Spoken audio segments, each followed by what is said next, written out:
할렐루야, 반갑습니다. 오늘 종려 주일로 하나님께 예배를 드립니다. 예배당에 오셔서 예배드리는 우리 성도님들, 또 각 가정에서 영상으로 예배드리는 성도님들 주님의 이름으로 환영하고 축복합니다. 우리 다 함께 나는 예배자입니다 찬양하겠습니다.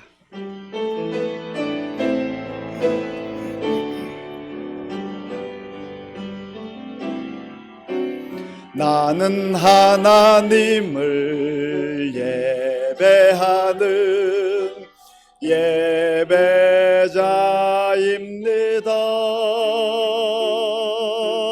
내가 서 있는 곳 어디서나 하나님을 예배합니다. 내 영혼 거룩한 은혜를 향하여 내 마음 완전한 하나님 향하여 이곳에서 바로 이 시간 하나님을 예배합니다. 나는 하나님을 예배하는 나는 하나님을 예배하는 예배자입니다.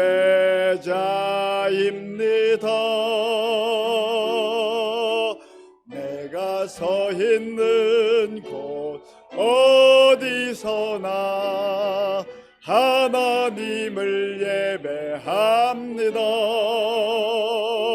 내 영혼 거룩한 은혜를 향하여 내 마음 완전한 하나님 향하여 이곳에서 바로 이 시간 하나님을 예배합니다.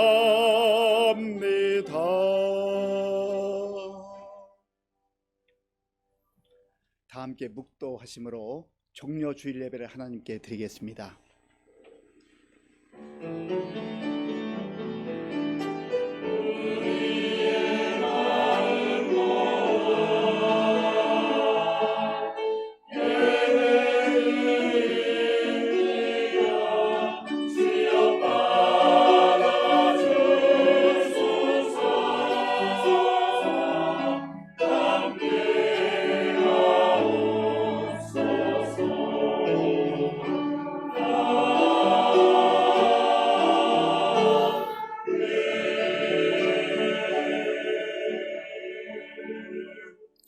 주의 성도들아 여호와를 찬양하며 그의 거룩함을 기억하며 감사하라.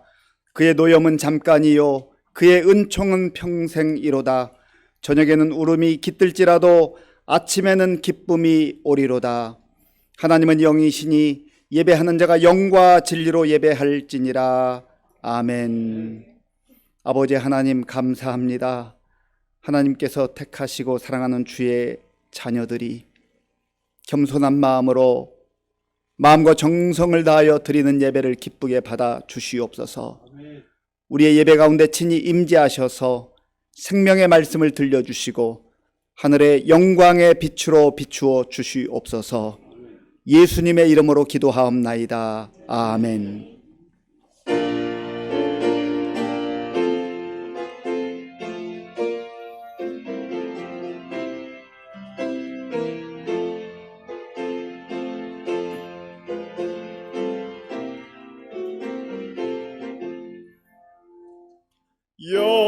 영광스런 주를 보라. 고난 받은 그 모습 승리하고 오실 때에 만민 경배하리라.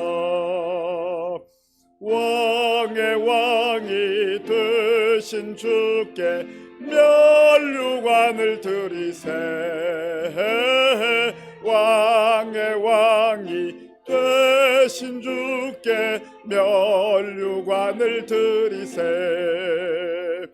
보좌 위에 계신 주께 면류관을 드리세.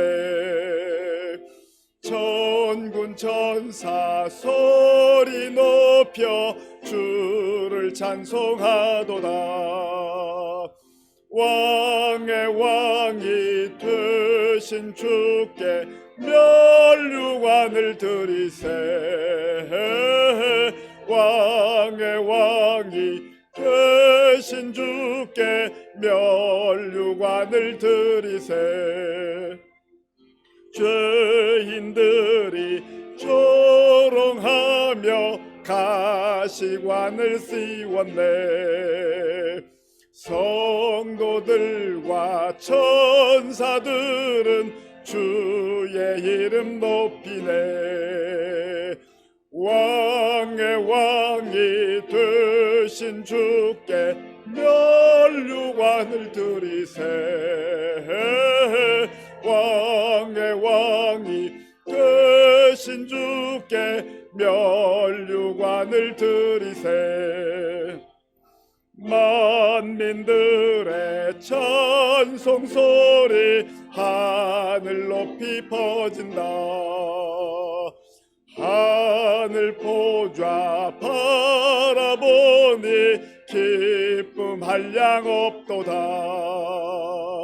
왕의 왕이 되신 주께 면류관을 드리세. 왕의 왕이 되신 주께 면류관을 드리세. 아멘.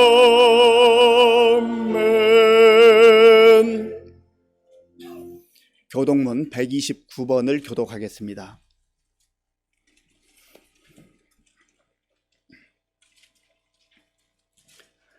교독문 129번입니다.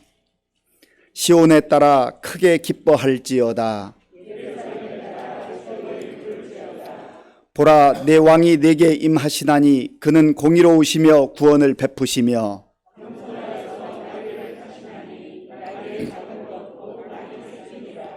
내가 에브라임의 병거와 예루살렘의 말을 끊겠고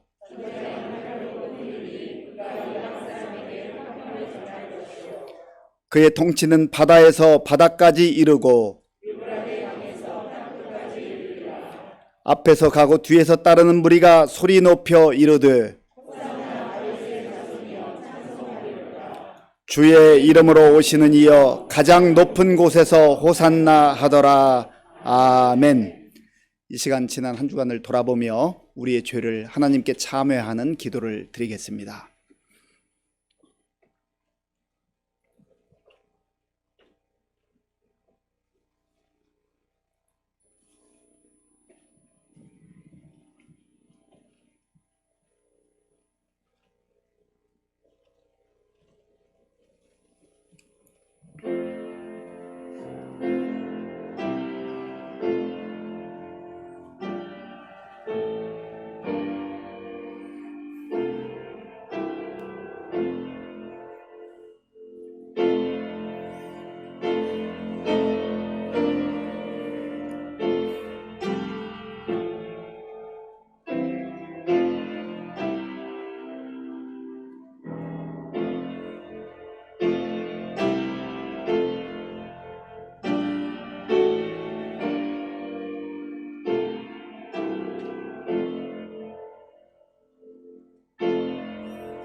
주와 같은 신이 어디 있으리이까. 주께서는 죄악과 그 기업에 남은 자의 허물을 사유하시며 인애를 기뻐하심으로 진노를 오래 품지 아니하시나이다. 다시 우리를 불쌍히 여기사 우리의 죄악을 발로 밟으시고 우리의 모든 죄를 깊은 바다에 던지시리이다. 아멘. 나는 전능하신 아버지 하나님 천지의 창조주를 믿습니다. 나는 그의 유일하신 아들 우리 주 예수 그리스도를 믿습니다. 그는 성령으로 잉태되어 동정녀 마리아에게서 나시고 본디오 빌라도에게 고난을 받아 십자가에 못 박혀 죽으시고 장사된 지 사흘 만에 죽은 자 가운데서 다시 살아나셨으며 하늘에 오르시어 전능하신 아버지 하나님 우편에 앉아 계시다가 거기로부터 살아있는 자와 죽은 자를 심판하러 오십니다. 나는 성령을 믿으며 거룩한 공교회와 성도의 교제와 죄를 용서받는 것과 몸의 부활과 영생을 믿습니다. 아멘.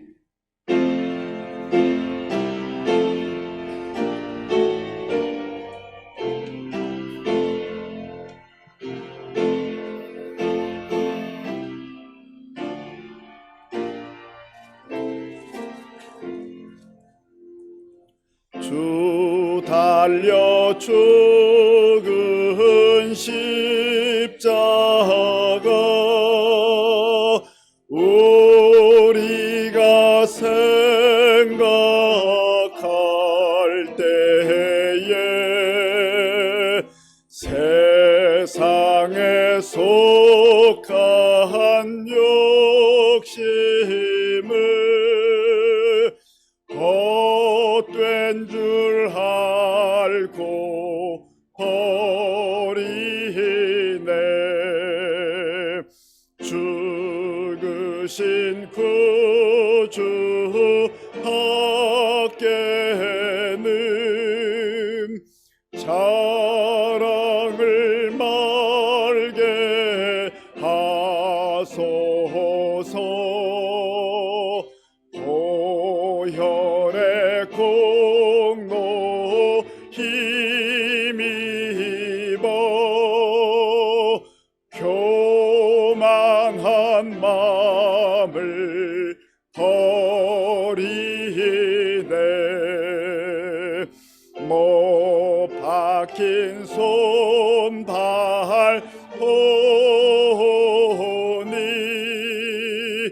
큰 자비 나타내셨네.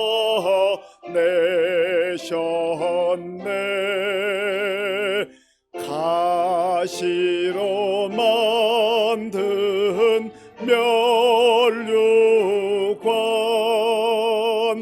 우리를 위해 쓰셨네.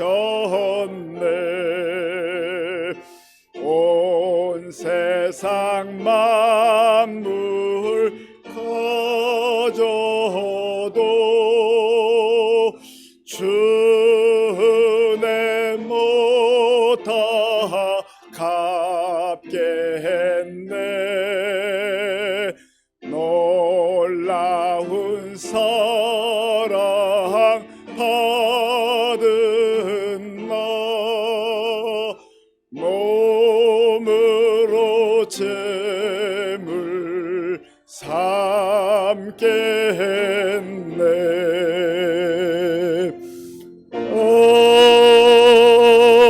아멘.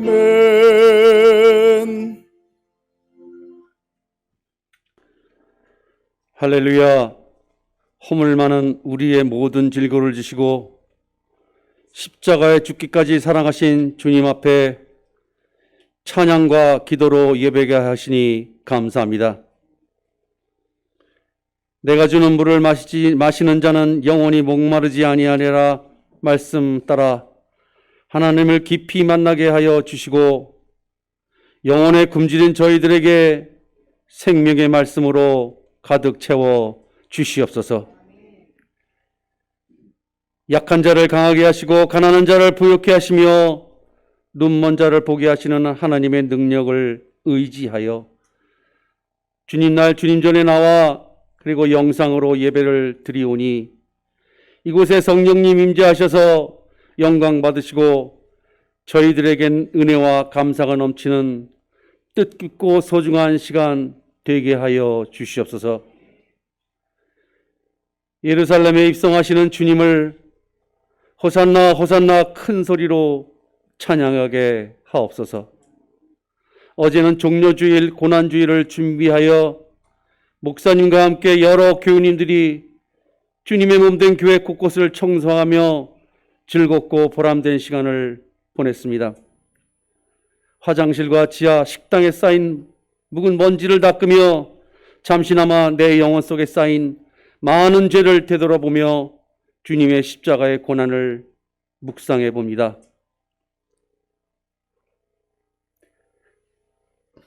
주님 감사합니다. 주님 사랑합니다.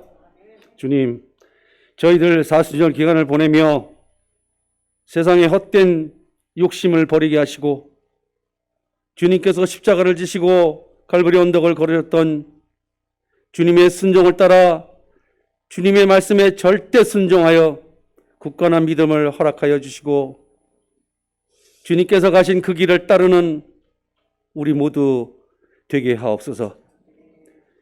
길이요 진리요 생명이신 주님이 우리 인생의 목적이 되고 전부임을 깊이 깨달아 주님의 말씀을 경청하게 하시고 깊이 묵상하게 하시며 신령과 진정으로 드리는 기도의 자리가 될 수 있도록 인도하여 주시옵소서. 주님, 고난주간 동안 세상을 이기는 믿음으로라는 제하로 특별 새벽 기도회를 갖고자 합니다.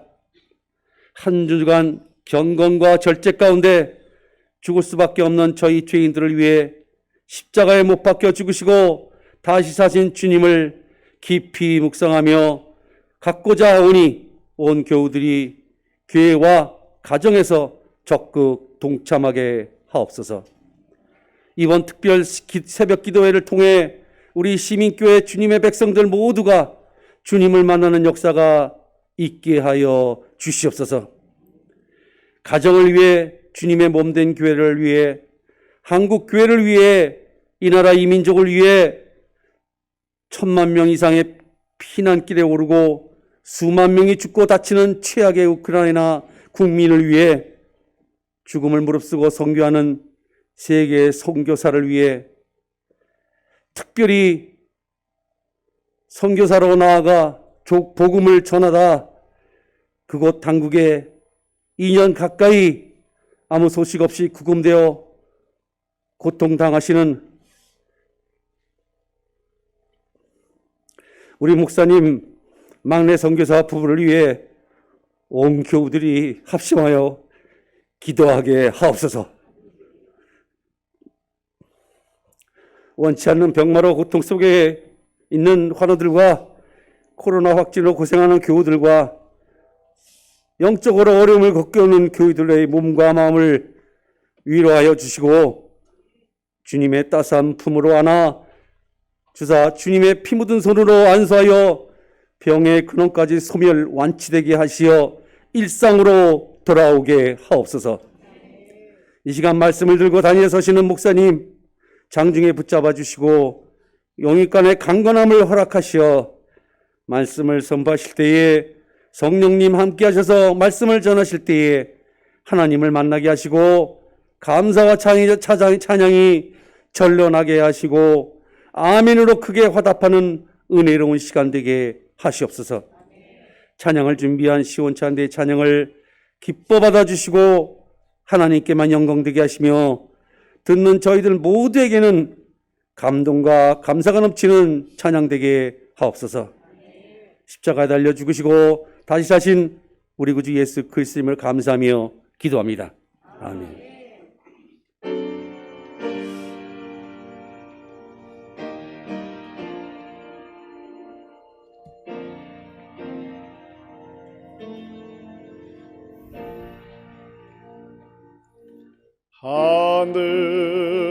하늘에 계신 아버지 이름 거룩하사 주님 나라 임하시고 뜻이 이루어 지다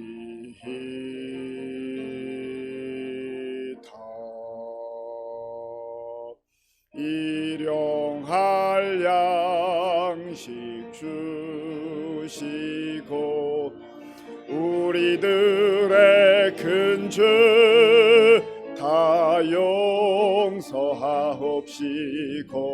또 시험에 들게 마시고 악에서 구원하소서. 대개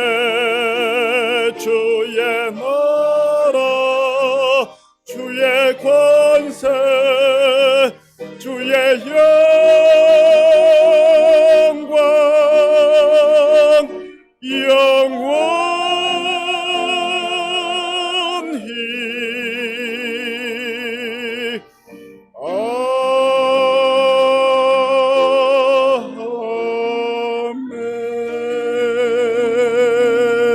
아멘. 하나님께서 오늘 우리에게 주시는 말씀은 베드로전서 4장 12절에서 19절까지입니다.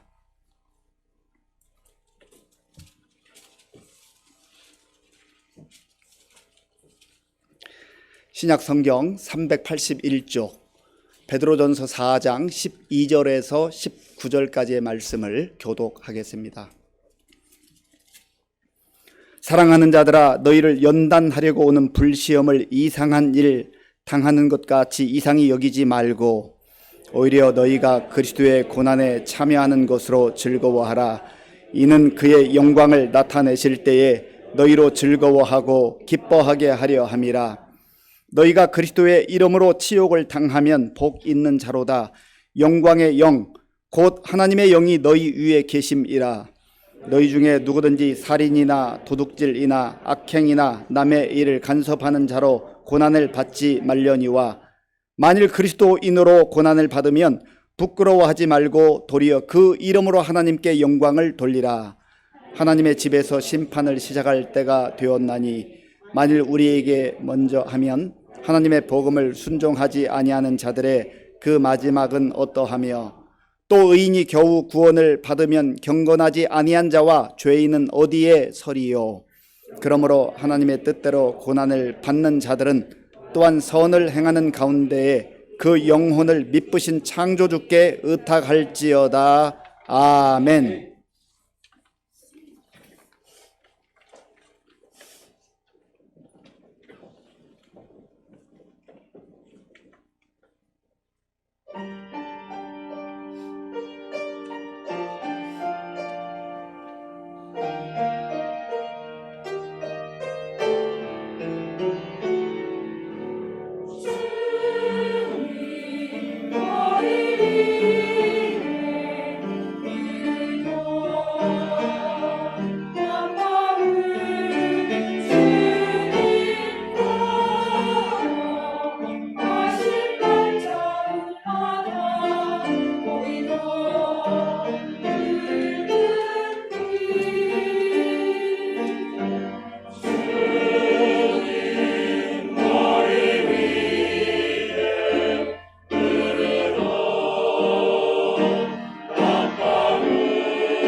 아멘.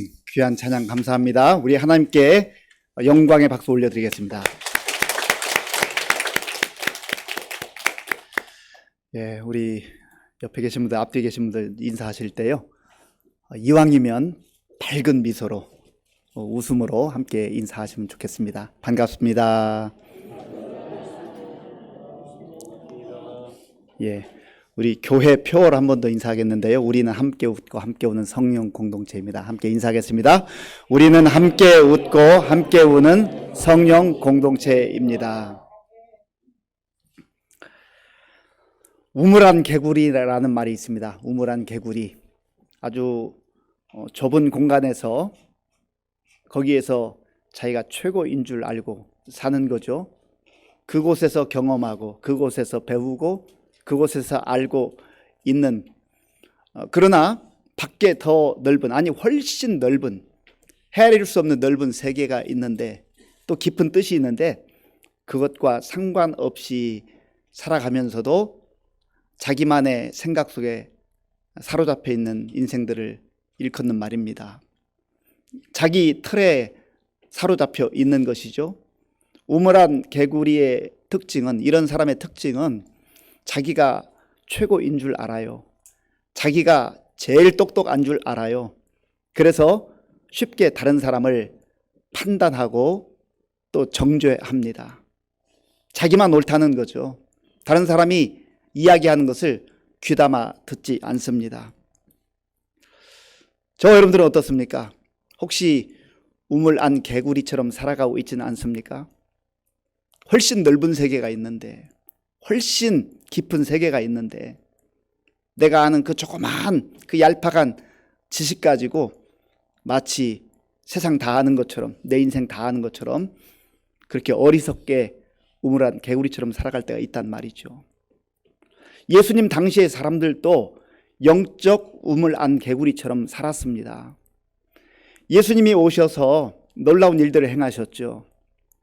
안전뱅이를 일으키시고 또 눈먼 맹인을 눈뜨게 하시는 기적을 베푸셨습니다. 손 마른 사람 회복시켜 주셔서 자유롭게 활동하게 하셨고, 또 거친 바다를 명하여 잠잠케 하셨습니다. 그리고 예수님은 보리떡 5개와 물고기 2마리로 5,000명 이상의 사람들, 여성과 아이들까지 포함하면 2만 명은 좋게 되는 그 사람들에게 풍성하게 먹게 하시고, 또 12광주리가 남는 그러한 능력도 행하셨습니다. 그리고 예수님께서는 죽은 사람을 살리시는 그러한 역사도 행하셨죠. 그러니까 사람들이 기가 막힌 거 아니겠어요? 그 당시의 사람들은 로마 제국 그 압제 가운데 허덕이며 살고 경제적으로 힘들고 어렵게 살아가고 있는데, 하나님께서 선지자를 통해서 구약에 약속하신 메시아가 왔구나, 이분이 메시아인가 보다 하고 예수님을 왕으로 추대하려고 했었습니다. 그런데 그들이 생각하는 메시아와 예수님께서 친히 자신이 이 땅에 메시아로 오셔서 살아가시고 보여주시고자 하는 그 메시아 관에는 많은 차이가 있었습니다. 당시 사람들이 이제 예수님께서 십자가를 향하여 정점으로 가는 그 즈음에 호산나 다윗의 자손이여 찬송하리로다, 주의 이름으로 오시는 이여 가장 높은 곳에서 호산나라고 그렇게 소리를 쳤습니다.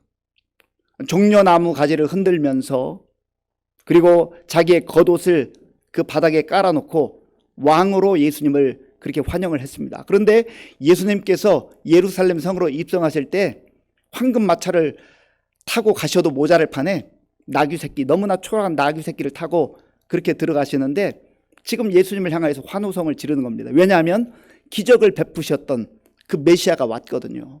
배고픔을 해결해 주었던 그 메시아가 온 것으로 보이거든요.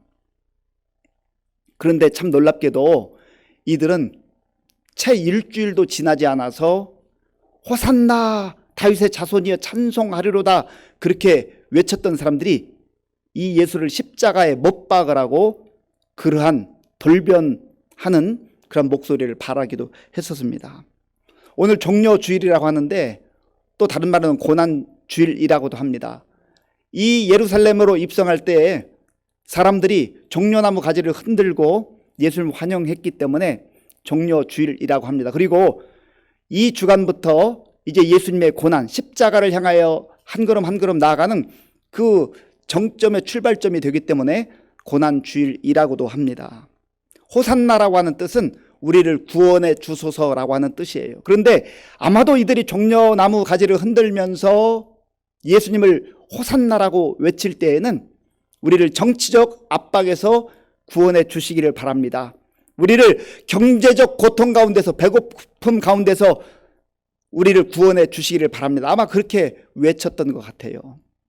그런데 이들은 예수님께서 이 땅에 오셔서 죄로부터 허덕이고 하나님의 심판과 하나님의 진노와 하나님께서 이제 멸망에 처한 이 하나님의 사람들을 구원하시고자 하는 그 예수님의 뜻과는 상관이 없었던 것이죠. 예수님께서 가이사라 빌립보라고 하는 지역에 가셨을 때 제자들에게 질문을 하셨습니다. 사람들이 인자를 나를 누구라고 하더냐? 그러니까 제자들이 대답했습니다. 글쎄요, 어떤 사람들은 세례 요한이라고 말하기도 하고 엘리야라 말하기도 하고 예레미야라고 말하기도 하던데요. 그리고 또 어떤 사람들은 능력 있는 선지자가 왔다고 그렇게 말하던데요. 아, 그래? 그럼 너희는 나를 누구라고 하느냐? 그 질문에 베드로가 거침없이 대답했습니다. 주는 그리스도시요 살아계신 하나님의 아들입니다. 오늘 이 시간 예수님께서 저와 여러분에게 너희는 나를 누구라 하느냐라고 질문하시면 무엇이라 대답하겠습니까? 내가 예수님을 믿는다고 하면서 예수님을 나의 구주라고 그렇게 자신 있게 고백하지 못하고 글쎄 사람들이 이러쿵 저러쿵 얘기하던데요. 사람들이 이런 분이라고 말하던데요. 아니 우리 아버지 어머니가 이런 분이라고 말하던데요. 그것 가지고 안 되는 거지요. 내가 예수님을 어떻게 알고 있는가? 예수님을 어떻게 믿고 있는가? 예수님과 나와는 어떤 관계인가? 이것을 분명하게 알지 못하면 지금 우리는 인생을 방황하고 있는 겁니다. 무엇을 위해서 사는지도 모르고 열심히 살기는 살지만 제대로 나아가지 못하는 것이지요. 예수님께서 베드로의 그 답변을 들으시고 너무너무 기뻐하셨어요. 만족해 하셨어요. 그리고 칭찬해 주셨죠. 그리고 예수님이 이제 본격적으로 제자들에게 말씀하십니다. 내가 예루살렘에 가서 대제사장들과 서기관들에게 고난을 받고 그리고 죽게 될 것이다. 십자가에서 죽게 될 것이다. 그리고 죽음으로 끝나는 것이 아니라 제 3일 되는 날에 살아날 것이다. 이 놀라운 말씀을 하셨어요.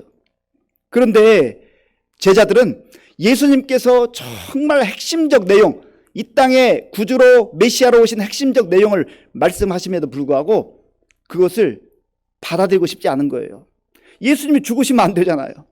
예수님이 살아계셔서 왕노릇 하시고 그리고 제자들도 그 옆에 있어서 한 자리씩 해야 되는데 아니 예수님이 고난을 받고 죽게 된다니 무슨 말입니까? 그리고 죽고 부활하신다고 말씀하셨음에도 불구하고 귀에 들어오지 않는 거예요. 왜냐하면 내가 가지고 있는 생각, 그 틀에 갇혀있기 때문에 그렇습니다.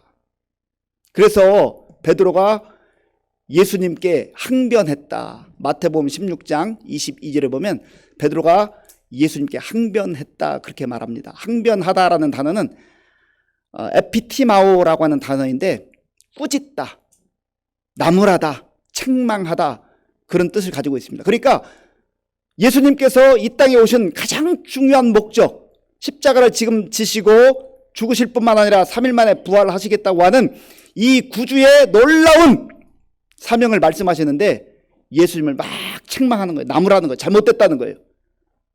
그렇게 하면 안 된다는 거예요. 오늘날 이 땅을 살아가는 많은 사람들이 예수님을 믿는다고 하면서도 예수님을 따라간다고 하면서도 십자가 없는 예수님, 십자가 없는 기독교를 따르기를 원하는 거죠.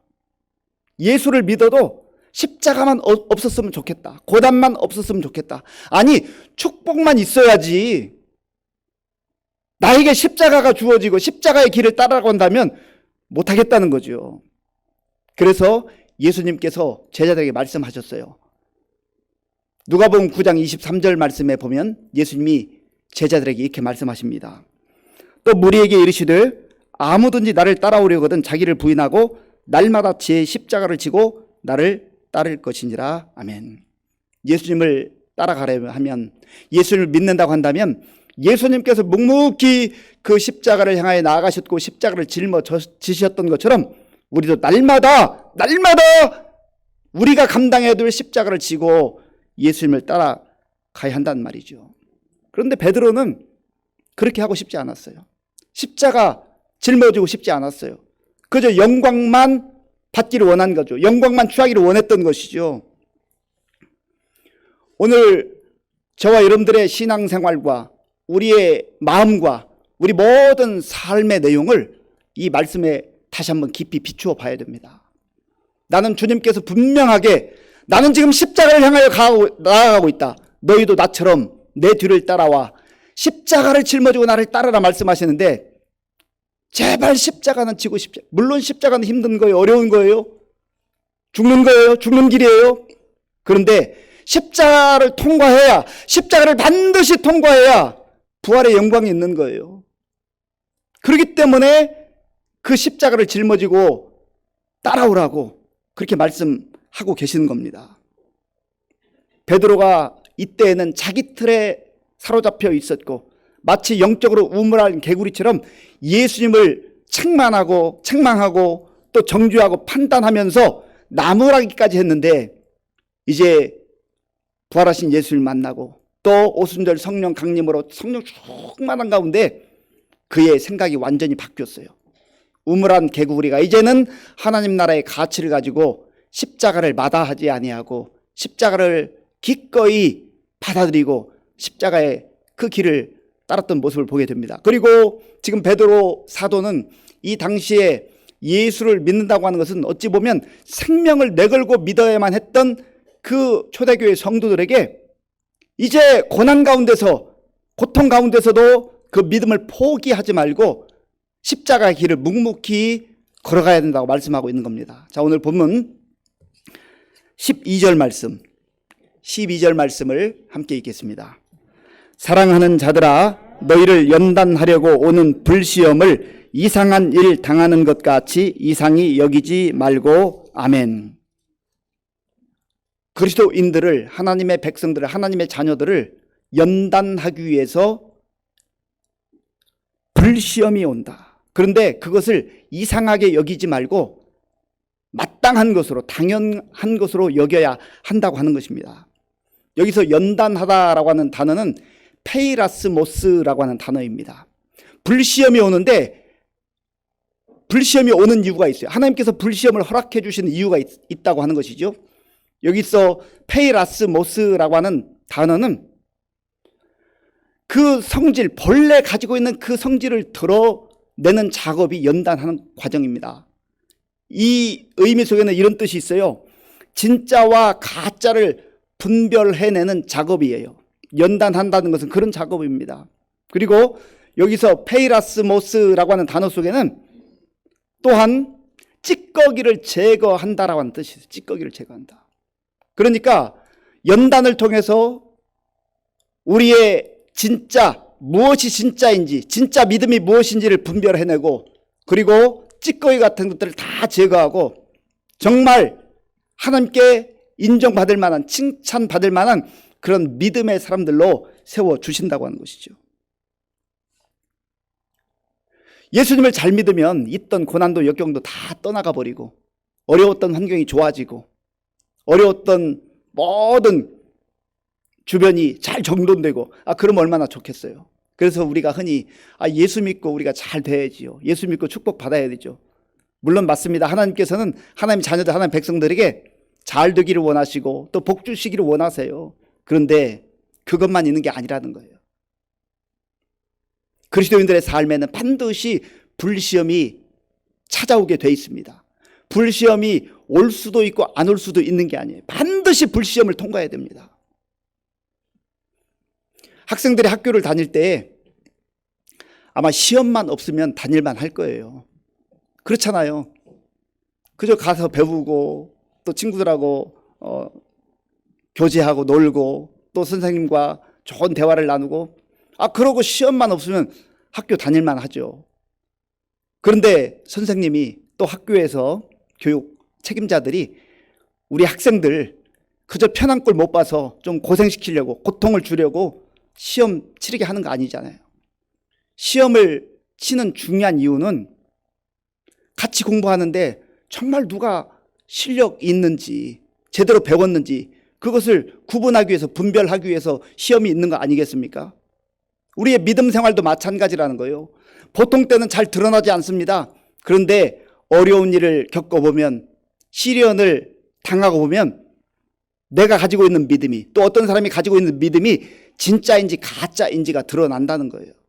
시험 자체를 기뻐하고 좋아할 사람은 아무도 없을 겁니다. 그러나 그 시험은 반드시 우리가 통과해야 될 시험이에요. 불시험이에요. 지금까지 교회가 생긴 이래로 그리스도인들은 참 진실했던 그리스도인들은 모두 다 이 불시험을 통과했습니다. 베드로전서 2장 21절에 보면 예수님께서 우리 앞서 불시험을 통과하시고 모든 그리스도인들이 그 본을 따라서 살아야 할 것을 말씀하고 있습니다. 베드로전서 2장 21절을 같이 읽어보겠습니다. 스크린에 나옵니다. 이를 위하여 너희가 부르심을 받았으니 그리스도도 너희를 위하여 고난을 받으사 너희에게 본을 끼쳐 그 자취를 따라오게 하려 하셨느니라. 아멘. 불시험을 통과하는 것은 선택 사항이 아니라 반드시 필수적 사항이라는 거예요. 저와 여러분들이 점점점 시대가 흘러갈수록 외형적으로는 화려한 세상 속에 살지 모르지만 그러나 영적으로는 믿음 생활하기 어려운 시대 가운데 접어들 겁니다. 우리의 자녀 세대 속에는 더 그럴 거예요. 그때 우리가 믿음을 포기하지 않고 어떻게 이 불시험을 통과할 것인가? 우리의 힘만으로 우리의 능력만으로 통과하는 게 아니에요. 그렇기 때문에 겸손한 마음으로 사모한 마음으로 하나님 앞에 나와 매달려 기도하는 것이죠. 기도 없이 이 불시험을 통과할 수 없어요.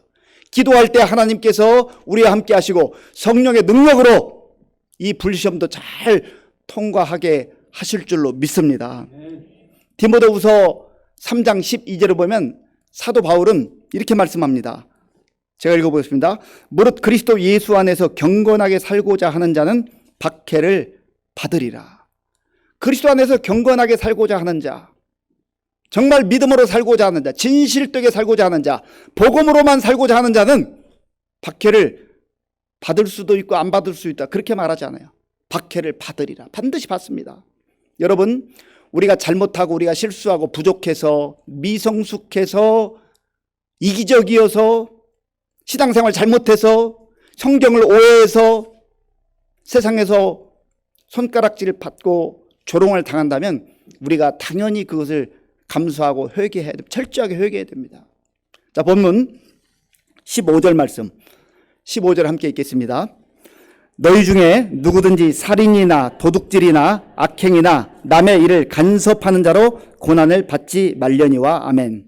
고난을 받아도 우리가 악행을 하거나 도둑질하거나 또 다른 사람에게 해를 입히거나 또 이기적이거나 지혜 없이 미련하게 다른 사람 일에 간섭해서 다툼을 일으키거나 그러면 고난 당하기도 하고 조롱받기도 하고 비난을 받기도 하는 겁니다. 이거는 당연한 거예요. 그런데 그런 거 말고 정말 진실되게 정직하게 성실하게 하나님 뜻대로 사는데도 불구하고 당하는 고난이 있다고 하는 거예요. 여러분, 우리가 복음대로 살면 세상이 우리를 가만히 내버려 두지 않습니다. 다 박수만 치고 다 칭찬만 해주는 게 아니에요. 복음은 반드시 세상이 거부하고 세상이 핍박하고 박해하도록 돼 있어요. 우리가 그것을 알고 신앙생활을 해야 한다는 것이죠. 그런데 그러한 것을 우리가 알고 믿음으로 나아갈 때 하나님께서는 우리를 내버려 두지 않아요. 성령님께서 우리를 도와주시고 잘 통과하게 하신다고 하는 겁니다. 오래전에 제가 책에서 읽은 내용인데요. 그 중국에서 선교사로 활동하던 분이 너무나 힘들고 어려우니까 늘 기도하지 않고는 견딜 수가 없었어요. 그래서 기도하면 새 힘을 주시고 은혜를 주시고 고난과 역경이 있어도 찬송하며 감사함으로 지내는데 세월이 흘러서 가만 보니까 어느새부터 기도 시간이 좀 줄었다는 것이죠. 그리고 핍박하고 박해하는 그 강도가 약해졌다는 거예요.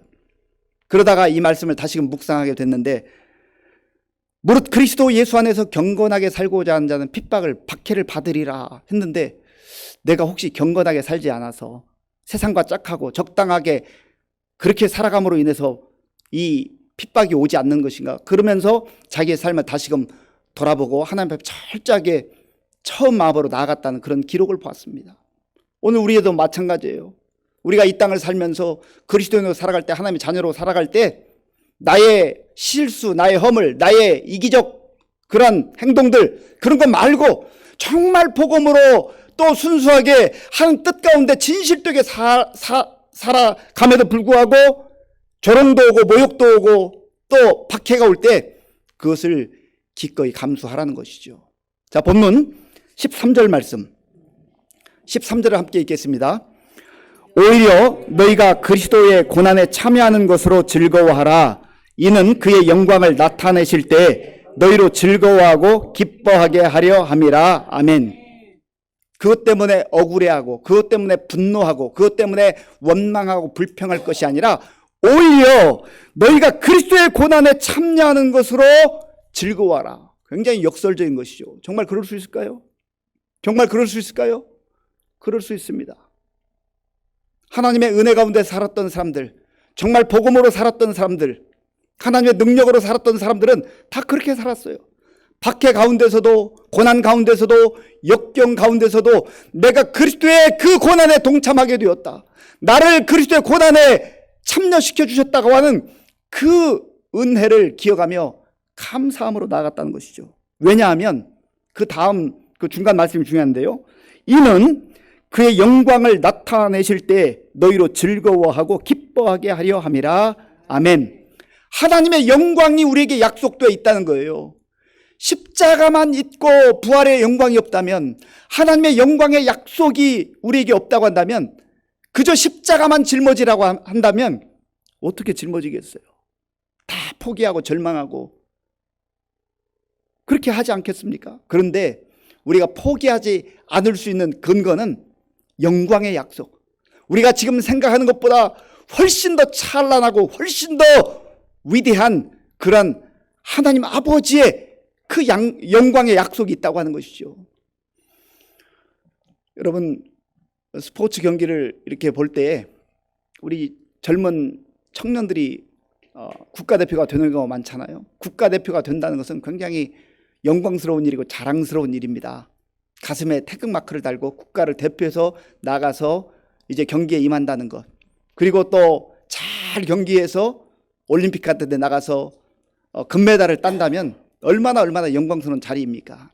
그런데요, 많은 사람들은 거기까지만 보는데 사실 이면에 그 나가기 전까지 얼마나 힘든 훈련과 정말 뼈를 깎는 듯한 그러한 훈련의 과정을 지난지 알 수가 없어요. 그때마다 이 청년들이, 젊은이들이 포기할까, 이거 그만둘까, 그런 생각에 갈등을 한다는 것이죠. 그런데 포기하지 않고 끝까지 견디는 이유가 어디에 있습니까? 그 무대에 서는 날, 그 무대에 서는 날, 그리고 마침내 정말 최선을 다하여서 메달이라도 딴다고 한다면 그것 바라보면서 나아가는 거 아니겠어요? 그 약속이 없다면 어떻게 그 고된 훈련을 할 수가 있겠습니까? 그런데 우리가 믿는 이 믿음은 하나님께서 우리에게 약속하신 면류관은 이 땅에서 받게 되는, 올림픽에서 받게 되는 그 메달과 비교할 수 없는 영원토록 빛나는 그런 하늘의 영광이라고 하는 겁니다. 오늘 저와 여러분들에게 그런 약속을 하나님께서 주신 줄로 믿습니다. 그래서 이 약속을 우리의 가슴에 품고 어떠한 시련과 역경 속에서도 믿음으로 나아갈 수 있는 저와 여러분들이 될 수 있기를 바랍니다. 또한 베드로 사도는 그리스도의 이름으로 받는 이 고난이야말로 진정한 복이라고 말씀합니다. 자, 본문 14절 말씀, 14절을 함께 읽겠습니다. 너희가 그리스도의 이름으로 치욕을 당하면 복 있는 자로다. 영광의 영 곧 하나님의 영이 너희 위에 계심이라. 아멘. 너희가 그리스도의 이름으로 치욕을 당하면 복 있는 자로다.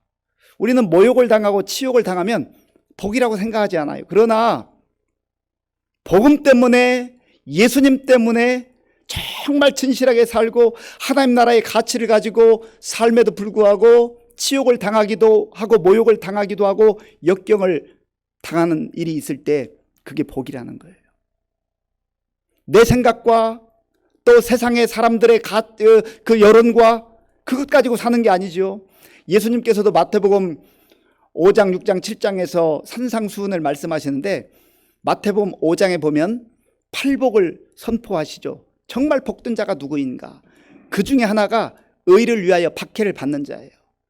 마태복음 5장 10절에서 12절까지의 말씀을 우리 함께 읽겠습니다. 의를 위하여 박해를 받은 자는 복이 있나니 천국이 그들의 것임이라. 나로 말미암아 너희를 욕하고 박해하고 거짓으로 너희를 거슬러 모든 악한 말을 할 때에는 너희에게 복이 있나니 기뻐하고 즐거워하라. 하늘에서 너희의 상이 큼이라. 너희 전에 있던 선지자들도 이같이 박해하였느니라. 아멘. 복음 때문에, 예수님 때문에 당하는 그 수모, 모욕, 그리고 치욕이라고 한다면 그게 복된 거라고 하는 거예요. 사실 바울이 예수님을 만나고 나서 육신적 시각으로 보면 그만큼 고생한 사람이 드물어요. 예수 믿고 완전히 망한 것처럼 보입니다. 그러나 영적으로 보면 바울보다 더 위대하고 아름다운 인생을 산 사람이 없어요. 드물어요. 저는 5형제입니다. 제 막내 동생이 동북아 모 국에서 23년째 선교사로 지내고 있습니다. 작년 1월에 공안에 부부가 체포되어서 지금 16개월째 수감되어 있습니다. 앞으로도 어떻게 전개될지 아무도 알지 못합니다. 참 안타까운 일이고, 또 그동안 이렇게 고객 석상에서 기도 제목을 나누기가 참 두려웠습니다. 간접 소식을 통해서 가족에게 전해온 메시지가 바로 마태복음 5장 10절에서 12절까지 말씀입니다. 언제 풀려날지, 또 어떻게 될지 알지 못하는, 기약이 없는 그 상태에서 주께서 주신 이 말씀 붙들고 지금 하루하루 견디고 있는 겁니다. 함께 기도해 주시면 감사하겠습니다. 의를 위하여 박해를 받은 자는 복이 있나니 천국이 그들의 것임이라. 나로 말미암아 너희를 욕하고 박해하고 거짓으로 너희를 거슬러 모든 악한 말을 할 때에는 너희에게 복이 있나니 기뻐하고 즐거워하라. 하늘에서 너희의 상이 큼이라. 천국이 없다면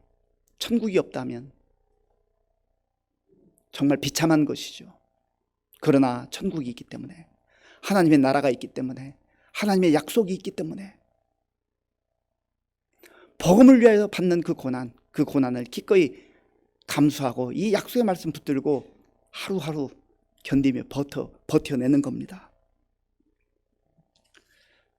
세상 사람들이 복음을 믿는 자들을 박해하고 그리스도인들을 박해하고 교회를 박해하지만 오늘 본문 17절 18절에 보면 반드시 하나님이 정한 그 때가 되면 심판하시는 때가 있다는 겁니다.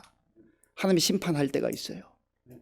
우리 마지막으로 19절 말씀을 함께 읽겠습니다. 19절입니다. 그러므로 하나님의 뜻대로 고난을 받는 자들은 또한 선을 행하는 가운데에 그 영혼을 미쁘신 창조주께 의탁할지어다. 아멘. 하나님의 뜻대로 고난을 받는 자들은 또한 선을 행하는 가운데, 억울하게 고난당하고 모욕을 당하고 수치를 당하고 참 힘겨운 나날들이 지속되지만 그 가운데서 함께 악으로 맞서지 말라는 거예요. 분노함으로 살아가지 말라는 거예요. 오히려 선을 행하면서 그 모든 삶을 믿부신 창조주 하나님께 맡기며 살라는 거죠. 창조주 하나님은 어떤 하나님입니까? 말씀으로 세상을 창조하신 전능하신 하나님, 위대하신 하나님, 그 하나님께 모든 삶을 맡기고 나갈 때 하나님께서 하나님의 때가 되면 그를 높여주시고 영광의 자리에 앉혀주신다고 말씀하는 겁니다. 예수님도 그 길을 걸으셨어요. 그래서 히브리서 2장 18절에 보면 이렇게 말씀합니다. 그가 시험을 받아 고난을 당하셨은즉 시험 받는 자들을 능히 도우실 수 있느니라. 아멘. 그리고 우리가 힘들고 어려운 상황 속에서도 믿음으로 묵묵히 나아가야 될 근거의 약속은 또한 로마서 8장 18절 말씀입니다. 생각하건대 현재의 고난은 장차 우리에게 나타날 영광과 비교할 수 없도다. 우리가 복음 때문에 당하는 고난, 예수님 때문에 당하는 고난은 앞으로 장차 받게 될 영광과 비교할 수 없도다. 우리에게 조금만 힘든 일이 닥치면, 불편한 일이 생기면, 손해가 나는 것 같으면 예수 믿어도 소용없네, 예수 믿어도 달라질 게 없네, 그렇게 연약한 믿음 가운데 허덕이지 말고 어떤 고난과 시련과 역경이 우리 앞에 놓인다 할지라도 그거를 주님께서 말씀하신 축복으로 받아들이며 믿음으로 잘 견디셔서 고난도 나에게 유익하고 고난을 넘어서서 십자가를 넘어서서 우리가 상상할 수 없는 하나님께서 약속하신 부활의 영광과 하늘의 영광이 있음을 우리 마음에 꼭 간직하시고 믿음의 여정을 끝까지 나아갈 수 있는 저와 여러분들 될 수 있기를 바랍니다. 아멘. 아버지 하나님 감사합니다. 믿음으로 사는 것이 참 어려운 시대가 되었습니다. 하나님, 조그마한 일 때문에도 우리의 신앙이 흔들리고 우리의 믿음이 흔들리는 이때에 우리 신앙의 선배들, 생명을 내걸고 믿음을 지켰던 그 십자가의 길을 기꺼이 선택했던 그 믿음을 우리도 본받게 하시고, 무엇보다도 예수님께서 십자가의 길을 통과하시고 부활의 영광으로 우리에게 보여주시고 약속하신 것처럼 그 약속 우리의 심장에 새기고 어떠한 환경 속에서도 굴하지 않고 믿음으로 살아가는 우리 모두가 되게 하여 주시옵소서. 예수님의 이름으로 기도하옵나이다. 아멘.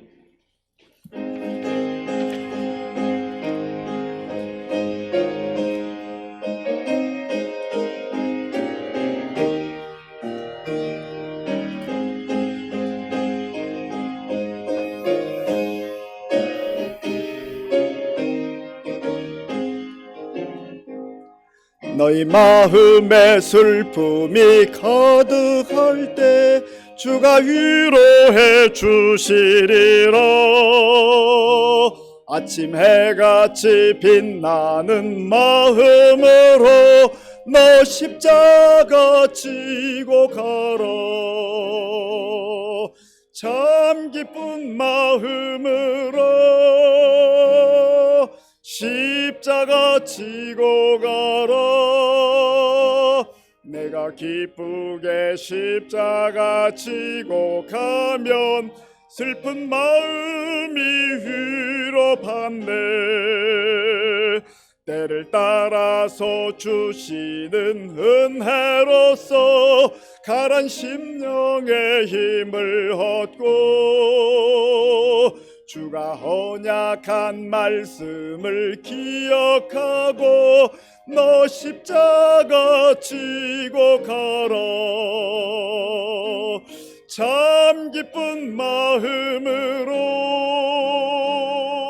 십자가 지고 가라. 내가 기쁘게 십자가 지고 가면 슬픈 마음이 위로받네.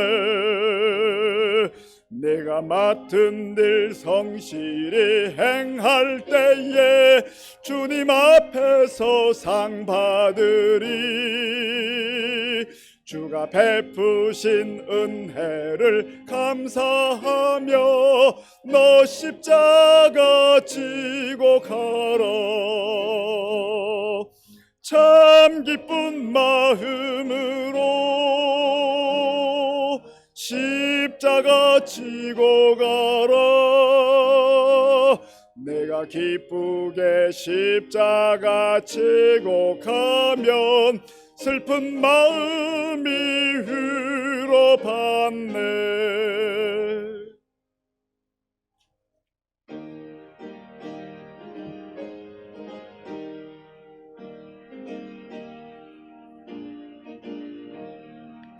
내가 받은 모든 것은 하나님의 선물이니 마음과 뜻하여서 겸손하게 드립니다.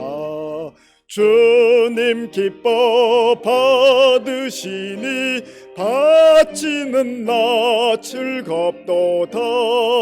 복의 그 은원 하나님께 영원토록 감사하리. 아멘. 아버지 하나님 감사합니다. 예수님께서 십자가를 짊어지고 갈보리 언덕에 오르셨고 우리를 위해 생명을 내어주셨는데, 그리고 3일 만에 약속하신 대로 부활하셨는데, 우리는 모두 다 십자가를 거부하고 십자가 지기를 꺼려하는 영적 우물한 개구리처럼 살아가고 있습니다.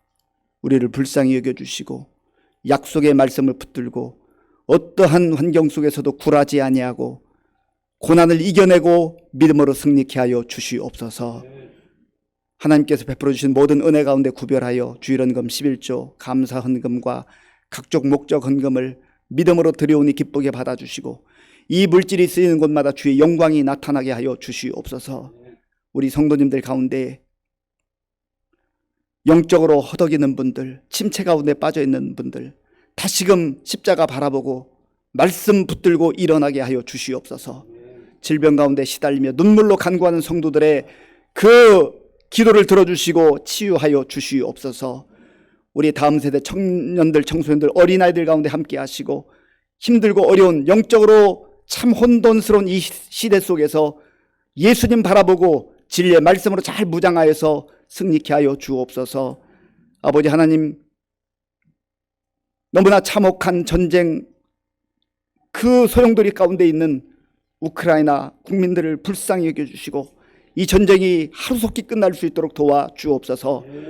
군 복무 중인 우리 청년들 보호하시고 또 곳곳에 나가 복음 증거하는 선교사님들 지켜주옵소서. 예수님의 이름으로 축복하면서 기도하옵나이다. 아멘.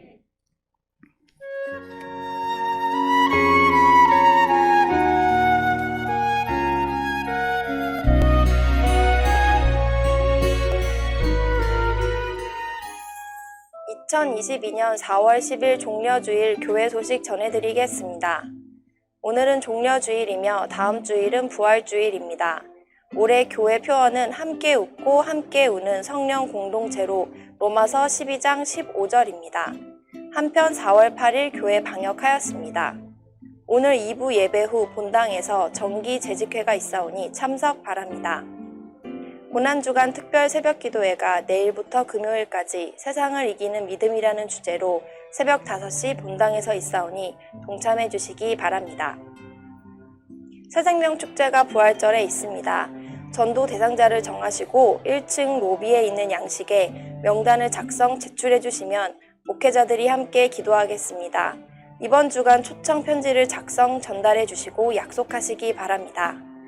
우크라이나 국민과 산불 피해 이재민을 돕기 위한 헌금을 하실 때 재난 헌금으로 표기해 주시기 바랍니다. 다음은 유아 세례 신청 안내입니다. 만 2세 미만의 자녀가 해당되며 부모 중 1명이 세례교인이어야 합니다. 세례는 5월 1일 주일 2부 예배 시에 있습니다. 이번 주 감사한 일로 류기남 장로 손은희 권사 가정에서 범사에 감사하여 강단 꽃꽂이 하였습니다. 부활절 연합 예배를 의정부 기독교 연합회 주관으로 4월 17일 주일 오후 4시에 사랑과 평화의 교회에서 드립니다. 새벽기도 용사 100명 달성 및 감사일기 쓰기에 동참해 주시기 바랍니다. 성경 읽기 올해 목표 150독으로 현재 43독입니다. 5월 8일 주일까지 역사서 통독합니다. 성경 읽기표는 1층 로비와 교회 홈페이지에 있습니다. 교우 동정입니다. 손차순 성도 등록 신청하였습니다. 기타 소식입니다. 함께 웃고 함께 우는 성령 공동체인 의정부 시민교회 교회 소식이었습니다. 예, 몇 가지 더 알려드리겠습니다. 안수 집사의 원래가 재직 이후에 친교실에서 있습니다. 고난주간 특별 새벽 기도회가 내일부터 금요일까지 한 주간 있습니다. 예배당에 오셔서 기도하실 수 있는 분들은 좀 많이 나오셔서 하시고, 또 여건이 허락되지 않는 분들은 영상으로 함께 참여해 주시면 감사하겠습니다. 다음 주 새생명 축제 부활절인데요.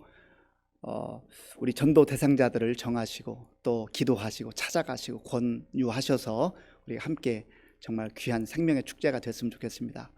저도 지금 6명을 대상으로 2년째, 어떤 분들은 2년이 넘은데요. 그렇게 하는데 글쎄 뭐 한 분이 올지 두 분이 올지 잘 모르겠습니다. 어저께도 또 가서 이렇게 한 번씩 다 만났는데 너무 그래도 기뻤습니다. 우리 윤동현 성도님 저 2층에 또 오랜만에 오셔서 너무 감사하고요. 오늘 또 이 근처에 오셨다가 방문 중에 예배 드리는 우리 분들 계십니다. 우리 박수로 한번 환영하겠습니다. 네.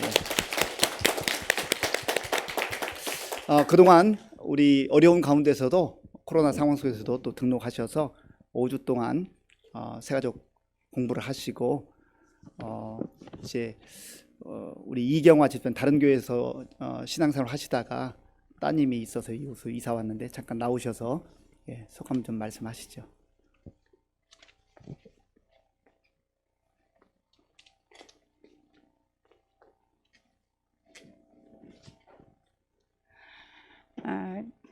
이경화 집사입니다. 저는 예수님 믿은 지는 한 30년 됐는데 처음에는 좀 열심히 신앙 하나님이 또 이렇게 도와주셔서 좀 한다고 했었는데 또 가정이나 여러 가지 그 사는 인생길이 또 오늘 목사님 말씀대로 고난의 길이더라고요.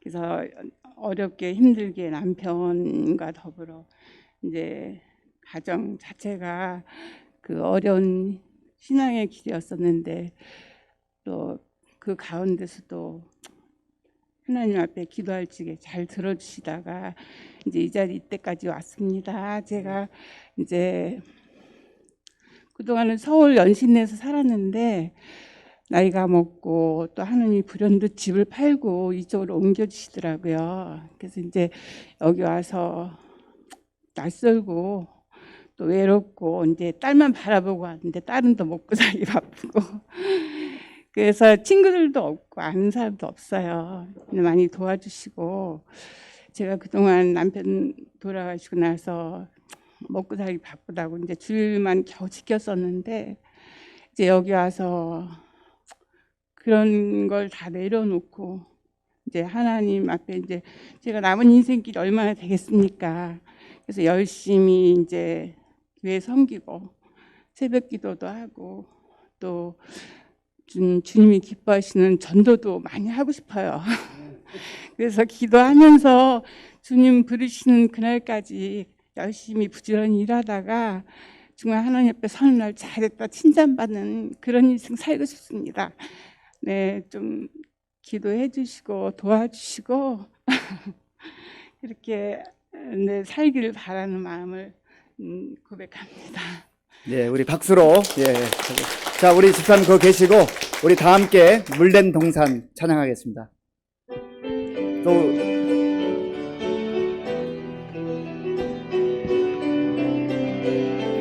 주님 너를 항상 인도하시리. 주님 너를 항상 인도하시리. 메마른 땅에서도 너를 만족시키리. 너는 물된 동산 같겠고 마르지 않는 샘 같으리.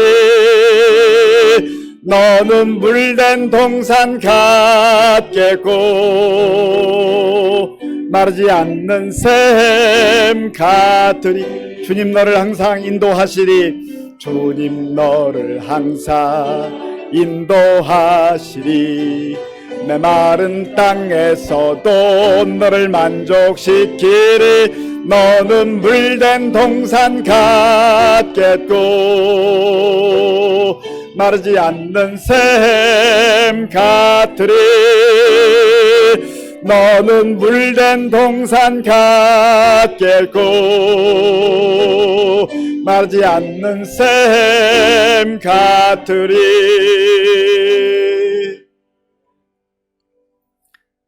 지금은 우리 주 예수 그리스도의 은혜와 우리 아버지 하나님의 크신 사랑과 성령님의 교통하심과 역사하심과 위로하심이